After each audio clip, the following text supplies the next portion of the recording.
All right, my people. Welcome back to I Am Sure Sports. I am Manning's man, and I've been on a long hiatus. They call it a long time. We no have no showtime, but I'm back again after international duties with the senior Reggae Boys of Jamaica. Hope everybody is doing well. Hope everybody is doing fine. Top of the morning, afternoon, or evening to you, wherever you're watching us from. This is I Am Sure Sports. And on this, our first video, it's around 20 minutes long. I have lots to cover. So we're going to get cracking in a few minutes. But before we do that, as usual, I want to ask you to do a couple of things for me, if you don't mind. One, right now, just take a few minutes and hit that like button. If you're not yet a subscriber to the platform, go ahead and subscribe to I Am Sure Sports and make sure you share the content right now with someone else. So hit the like button, subscribe, and share. We have some important details to share with you. But before I do that, there's a book that I'm looking at called Atomic Habits, right? Been reading it for a while, along with others, but I want to share one of the summary from one of the chapters, right? Just like 5 bullet points to just help you, right? As we give thanks to life and life more abundantly. It says one of the chapter summary is habits can be completed in a few seconds, but continue to impact your behavior for minutes or hours afterwards.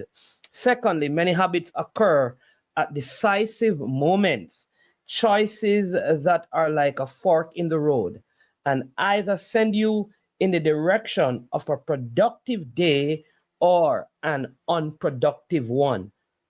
Three, the 2 minutes rule states when you start a new habit, it should take less than 2 minutes to do. Number four, the more you ritualize the beginning of a process, the more likely it becomes that you can slip into the state of deep focus that is required to do great things. And finally, standardize before you optimize. Standardize before you optimize. You can't improve a habit that doesn't exist. Create standards, and so you will have good habits. And if you keep practicing those habits, you'll have good success. We're going to talk about the Unity Cup and what's going on at ISA Boys and Girls Athletic Championships. Also, you have a big event coming up, the Grand Slam. Yes. And we're going to talk about the Reggae Boys a little bit because I have some big shows coming up in the next few days that will give a more fulsome and detailed analysis of all that transpired from this recent international window with the Reggae Boys. All right, so here, before, come on, you hit the like button yet? Make sure you do that. Come on. I don't know if I should share these details with you. Nonetheless, let me just get into it. Come on, hit the like button, subscribe, and share. All right, so when we came back to Jamaica, I met Ohini. You know him as Cataract. Ohini Blake, Cataract. And I did a video before the break about how we really don't support football. And it was evident again at Sabina Park at our home game because St. Vincent and the Grenadines, I believe, had a larger number. They had close to 10,000. I think we had 6,000 at Sabina Park. And no people are going to say it had to do with the marketing and the advertising of the game and enough wasn't done. But here's the truth. In St. Vincent, up to us arriving there, people were not even sure what we were doing in St. Vincent. And and the Grenadines, and we had to tell them. So, but on the match day, they had what I would call a full house or close to a full house. So it does show that there's a level of disdain shown towards our national teams, not just the male team, but also the female team and other national sports outside of football. And I will keep on saying that. And don't tell me that when we win and all of these crazy stuff, if you only support your team when you win, then what would you call yourself? All right? And who motivates a team to win when they are down in a game? Let's not get into that because that's not the real purpose of this video. So I met Ohini, and I think he did a video on JT's channel. Big up yourself, Ohini. Big up yourself, JT. So I think I heard, because I didn't watch the show, but apparently he challenged my argument about attendance during the 1998 World Cup qualification campaign when it got to that last stage where the 6 teams were playing. All right. And I think he was saying on the show that even El Salvador game had like 30,000 people in the stadium. No. So I saw him and I said, hey, what kind of thing that you're going on? Because we're not enemies. We still heal each other. We're very cordial. Nonetheless, he said, it was an attempt to really draw me out. So I said, but you can't do that. You can't be misleading the people, Ohini. There was not 30,000 people in the national stadium when Jamaica played El Salvador. And that's a fact. All right? That's the fact. I will tell you the attendance in that campaign was more than the people attending now. But it was really the last 4 games, I would say, that the stadium was full to capacity. It was at the point when Dean Burton and Paul Hall, and we got results against like Canada and the USA drawn game. Those were some of the games that you saw the masses starting to coming out. The campaign that started out with great attendance was the campaign that the team was trying to get to the 2002 World Cup, because that campaign was what René Simoes initially came to qualify us for. 1998 came, like I would say, premature. It was to prepare a team to qualify us for 2002. We got to 1998, and so you had like Garden and Andy Williams, a lot of the guys. And remember, there was also a group of younger players who were supposed to form the team for 2002. It was the beginning of that campaign until there were some coaching changes, and that campaign went downhill. And we have not really seen those numbers in quite a while, regardless of who we have played in the office. And so we need to do better. We have too many excuses. And we need to stop making excuses. Now, it will be interesting to see, as you hear of the Unity Cup, where Jamaica, Ghana, Nigeria, Trinidad and Tobago will be playing in England. I think it's at the stadium that Charlton Athletic use, right? And how I understand it to be is that it's like a semi-final format where 2 games will be played, and the 2 winners of those games go straight into the final. It is interesting because the 2 African nations will play. I like how it is set up, and the 2 Caribbean nations will play. So you will have an African nation and a Caribbean nation in the finals. It will be interesting because I believe that Jamaica will have good support. This is like the first time this new crop of players will be having, especially those in England, will be having an opportunity to play in front of their friends and families. I believe also it is a good opportunity for players who have an interest in representing Jamaica to look at this as a gateway into the team. Of course, obviously, they must be selected by the head coach, who ultimately team selection is in his hand. All right. So that's the Unity Cup. I think this is good because it's also two games, because whether you win or lose in the semifinal, there's a 3rd and 4th playoff. So you have 2 games before you have World Cup qualifying game against the British Virgin Islands. Then you play Guatemala at home in Jamaica before the team heads off to the 2025 Gold Cup, where ambitions are for Jamaica to finally win a Gold Cup. And I believe that this presents us with the best opportunity to win a Gold Cup. This crop of players, I'm telling you, the hurdles and the obstacles and the potholes that they have to get over, around, and get past to perform has prepared them, and the level of commitment and discipline and focus on the vision of getting at least at minimum to the round of 16 of the 2026 World Cup continues to be their focus. And that's good news. That's the kind of news we want to hear. All right. So I want to see what the attendance will be like, because again, it could pour some more scorn on Jamaican spectators, because in the diaspora, they see the same results and they still turn up in the United States and in Canada.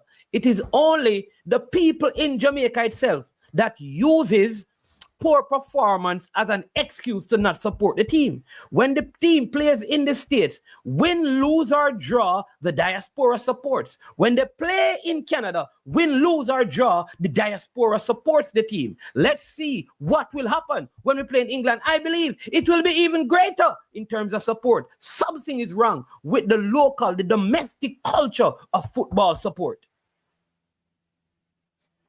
We have more complainers than cheerleaders at the game.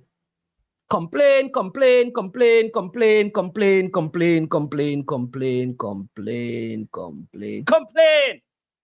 Everything. They have every reason. They create every excuse. Ticket price too high. Oh, it is at the Nationals. Oh, the field is not good. Oh, there's no parking. Oh, the team is not doing well. Oh, this player should be there. Oh, that player is not there. Oh, it's too far. Oh, look, I have to drive. Oh, I have to pay toll. Oh, I need some gas. Oh, what am I going to drink? Oh, I can't buy a jersey. Everything is an excuse. Stop it and support your team. Thanks to all the loyal ones who support Win, Lose, or Job. Big up on yourself. You know yourselves. The close to 7,000 people in particular who were there at Sabina Park. And I'm not cussing you, I'm just talking the truth. And I know some of you not going to like the truth. Because we don't like truth, you know. We like hypocrisy. We like hypocrisy.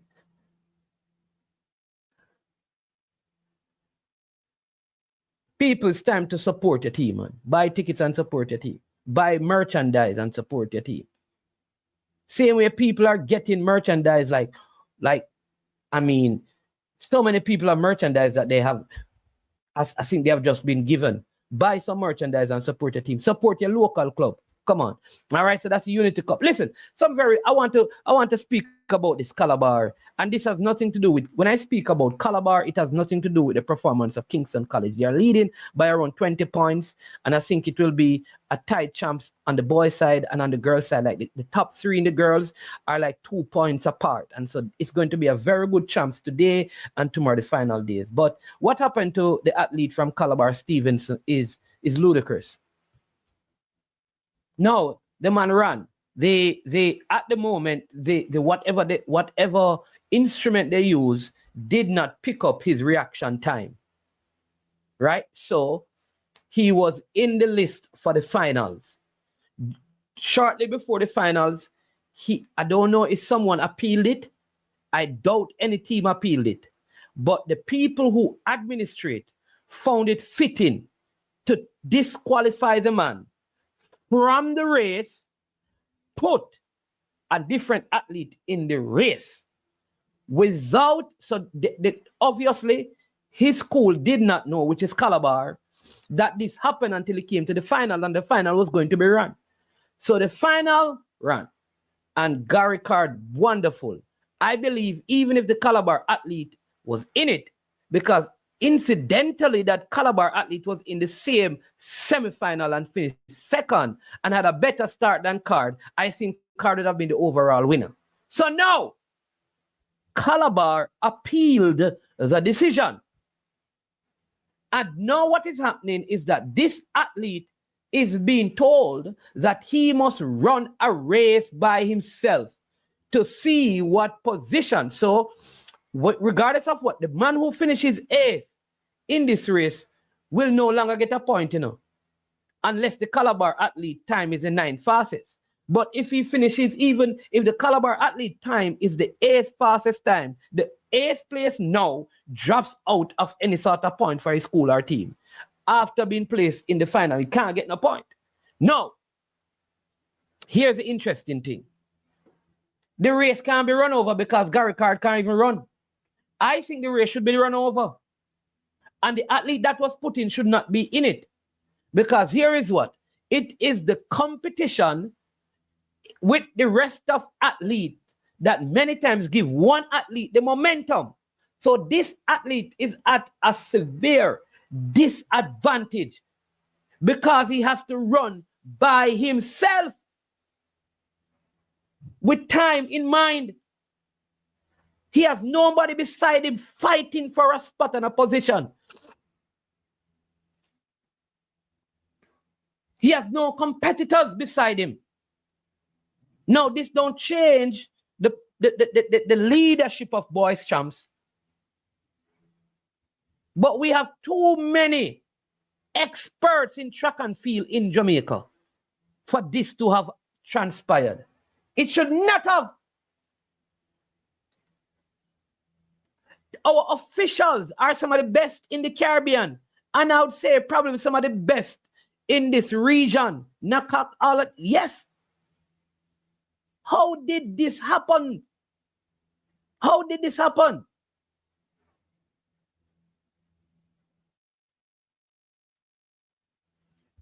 Right? But I must say the new track has certainly helped because more athletes are staying in the zones because the yellow markings around the track kind of shows them where the zones are, especially in the relay. So we had few mishaps, right? Kind of find that this champs is not as, in terms of big athletes coming out, I don't see a lot of big athletes. But here's what I know. Some of these names are going to be household names in Jamaican track and field. I've heard coaches, out west complaining as well about the lacking in infrastructure to help develop Western athletes and how many athletes they are losing to central schools and corporate era schools, right? Because I know like the Petersfield coach, Woolery, did an interview where he said he gets like the bottom of the barrel. And so he has to build these athletes from scratch, basically to get them into track and field because there is no primary and prep school champs like in Western Jamaica, like in Westmoreland, where he's at. It is so sad. People, sport in Jamaica, when people hear me talk about sport, they think it's because of football. Listen, there's the only proper place for any track meet to be held is probably at Manning School, in the if you're in Westmoreland,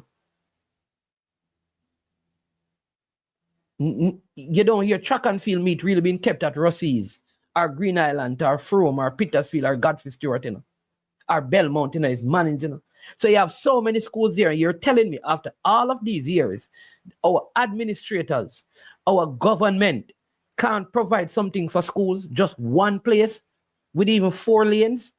Come on, man, we have to do better. We have to do better. Hanover is the same thing. We have to do better. Rossies has been doing well. We have to do better. Of course, you have Catherine Hall that has just been fixed, at least the football field part. I don't know that people can even run on the track. I don't even look. You understand me? We have to do better. We have to. We're not providing our kids with the best environment to excel in sports. But yet, when they excel, we want to take the glory while they are putting in all the grit. And those who put in the grit and the grind are the ones who are supposed to get the glory, not those who come in at the back end. And you with the funny thinking. Careful. Wallet with the funny thinking. All right? And don't bother laugh at this thing. I hit the like button and stop talk about what kind of word that man I use. Your mind too smutty. You hear certain things they're going around a certain place. Stop it! Yeah. All right, finally. So if Jamaica wins the Unity Cup, which is highly possible, and there are 2 qualifiers, depending on how other results go, we could actually get closer to Costa Rica. And the Gold Cup gives us an opportunity. Watch this. The Gold Cup gives us an opportunity to, if we win the Gold Cup, it means that we'd have gone ahead of Costa Rica, I believe, in the ranking and pulled away from Honduras, who have gotten closer to us. If that happens, people, here's what it means. It simply means this. That our draw for the actual last stage of the qualifiers becomes easier because it has a lot to do with the ranking. It has a lot to do with the rankings. So if we can win the Gold Cup, win our 2 qualifiers, win the Unity Cup, we are in a good place to be one of the highest seeded teams, which means Jamaica would avoid teams like Panama, Costa Rica, and Honduras. That's how it would look in the last stage, where it's home and away. And if we can avoid Panama, Honduras, and Costa Rica in that last stage, that's significant. Significant in terms of our bid to qualify for the World Cup. So that must be the aim. That must be the desire. So let me give you how the rankings are as we speak. As we speak, so Jamaica are in 6th, yes, and Honduras in 7th. So Costa Rica above us have 1,668 points. So like Jamaica need like a few to really get closer to them, which is close to let's see, close to 100. So that's 6 games. And if you win the 2 World Cup qualifying game, the 2 King Deer game, the 2 Unity Cup game, and go to the Gold Cup, you should accumulate enough points to go past Costa Rica, depending on how their World Cup games go. But what is significant is that we are less than 20 points ahead of Honduras. So any slip up could see Honduras coming into 6th position and Jamaica going down into 7th. And so we have to be mindful of that. All right, people. All right, hit the like button, subscribe, and share. Right, it has been a while. Don't worry. I'm going to just leave all your comments, right? Because the desire is to do a video on some very important matters today. So if you have questions or queries right now, put it in the comment section. Put it in the comment section, and I will answer them. I'm going to come back to you. I'm going to pick some of those comments, the points and the questions that I believe will add to the discussion, and I will respond to them in ample time. So hit the like button, people, subscribe, and share. Yeah? You understand me? Big up to all of you who called to check in to find out if money's is okay, if money's is doing fine. We're doing well, man. We're doing well. You understand me? Yeah. We're staying in our lane and we're doing our job. You understand me? You stay in your lane. You stay in your lane. You stay in your lane. Stay in your lane. Do your job. Stay in your lane. Do your job. If you focus on others, you understand me? You lose focus on you. So let others focus on you and lose focus on themselves. You just stay in your lane and you do your thing and you play your game. All right. So I am Manny's man. This has been I Am Sure Sports. And as usual, when it comes to the end of the program, you know what we say. But before we do that, this video is powered by Prestige Finance, lending a helping hand when you need it the most. And Trick Nick, check them out. They have a big thing going on this Friday up there in Brampton, Canada. You can get some good food to eat. You want jerk fish, jerk chicken, jerk pork, and festival done with authentic Jamaican herbs and spices. You check out Trick Nick. Big up yourself, one and all. I will see you later in the day. I am Management. This is I Am Sure Sports, and we are over and out of here. Yo, watch about dog. SK New Air this. The body out there. Sniper King I represent for I Am Sure Sports. You get to me, I say? When you want the latest news and sports and updates and all of that, check out I Am Sure Sports. You know the thing goes in. Remember, cover the whole island. Remember Kingston, Westmoreland, Galchester, Ocho-Rios, Galtigo Bay. Everywhere. I Am Sure Sports. Check it out for the latest news and latest updates. Sniper King I represent. Where them feel like? Ha, yeah. Someone on for the food from young, from where they knee height. I Am Sure Sports. Yeah, dog.